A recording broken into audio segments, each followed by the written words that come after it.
If you own an LG front-load washer, you know how important the door gasket is for keeping leaks out and washes running smoothly. Hi everyone, welcome back to HNK Parts. Today, we'll share simple maintenance tips to keep your washer door gasket clean and extend the life of your machine. The door gasket is made of flexible rubber that seals water inside the drum. After a wash, small amounts of water and detergent stay trapped in the gasket folds. Moisture plus detergent residue creates the perfect environment for mold, mildew, and odor-causing bacteria. Removing moisture is the key to prevention. After every wash cycle, wipe the gasket with a dry microfiber cloth.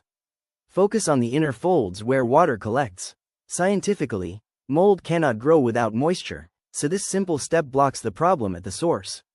Leave the washer door slightly open between washes. This allows air to circulate and helps prevent mold and mildew from forming. Once a month, it's time for a deeper clean. Mix warm water with a mild detergent or a little white vinegar. Gently scrub the gasket using a soft cloth or toothbrush. Don't forget to check for small items like coins or lint trapped inside. While cleaning, inspect the gasket for cracks, stiffness, or tears. A damaged gasket cannot seal properly and may cause leaks or recurring odors. If replacement is required, use the correct part. For genuine replacement parts, visit hnkparts.com for same-day shipping across the USA. Follow us on social media for daily updates. Don't forget to like and subscribe to our channel.